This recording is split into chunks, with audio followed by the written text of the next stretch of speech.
பெரியாரை பற்றி பேசுவதற்கு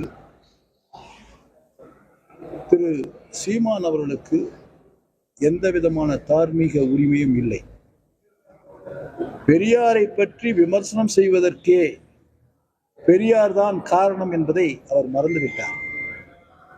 எங்களை போன்ற ஒரு சாதாரண நிலையிலே இருந்தவர்கள், பிற்படுத்தப்பட்ட சமூகத்தைச் சேர்ந்தவர்கள், தாழ்த்தப்பட்ட சமூகத்தைச் சேர்ந்தவர்கள், ஒடுக்கப்பட்ட சமூகத்தைச் சேர்ந்தவர்கள், அவர்களெல்லாம் இன்று அரசியல் ரீதியாக பல்வேறு பொறுப்புகளுக்கு வந்து இப்பொழுது உங்களிடத்திலே பேசுகின்ற வாய்ப்பையும் உருவாக்கி கொடுத்தவர் தந்தை பெரியார்.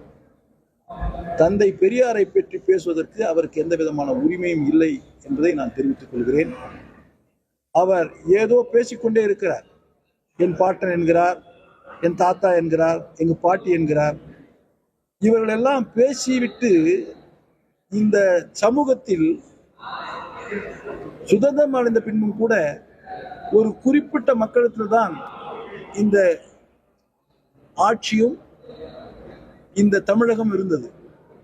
அந்த குறிப்பிட்ட சமூகத்திலிருந்தும் குறிப்பிட்ட மக்களிடத்திலிருந்தும் அவர்களிடத்தில் இருக்கின்ற குறைகளை எடுத்து சொல்லி மூட பழக்க வழக்கங்கள் இருந்த ஏழை எளிய மக்களுக்கு விழிப்புணர்வை ஏற்படுத்தி உயர்ந்தவன் தாழ்ந்தவன் என்ற நிலையை மாற்றி, உயர்ந்த சாதி சார்ந்த சாதி என்ற நிலையை மாற்றி, மனிதர் அனைவரும் சமம் என்பதை மக்களிடத்தில் எடுத்து சொல்லி கரடுமுரடான வார்த்தைகளை சொல்லி மக்களை விழிப்புணர்வை ஏற்படுத்தி செய்தவர் தந்தை பெரியார்.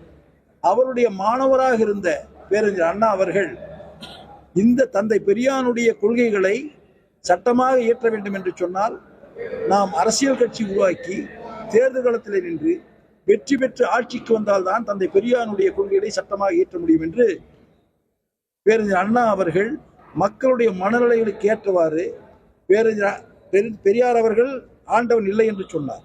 அண்ணா அவர்கள் ஒன்றே குலம் ஒருவனே தேவன் என்று சொன்னார். அதற்கேற்றவாறு கட்சியை ஆரம்பித்து ஆட்சிக்கு வந்தவுடன் பெரியாருடைய கொள்கைகளைத்தான் சட்டமாக பேரறிஞர் அண்ணா அவர்கள் உருவாக்கினார்கள். இந்த வரலாறு இன்றும் 50 ஆண்டு காலம் தமிழகத்தில் இந்த திராவிட ஆட்சி இருக்கிறது என்று சொன்னால் அதற்கு அடித்தளமிட்டவர் தந்தை பெரியார். ஏதோ பிதற்றிக் கொண்டு கூட்டத்தை சேர்த்து கொண்டு கூட்டம் செய்து கைத்தட்டினால் பேசுவது என்பது அவ்வளவு நல்லதல்ல, அது அவருக்கு நல்லதல்ல என்பதை பெரியார் குறித்து பேசிய சீமானுக்கு அதிமுகவிலிருந்து எதிர்ப்பு கிளம்பி இருக்கிறது. அதிமுக கடும் கண்டனத்தை தெரிவித்திருக்கிறது. அந்த கட்சியின் முன்னாள் அமைச்சர் KP முனுசாமி அளித்த அந்த பேட்டியை பார்த்தோம். உடனுக்குடன் செய்திகளை தெரிந்து கொள்ள சன் நியூஸ் பெல் ஐகானை கிளிக் பண்ணுங்க.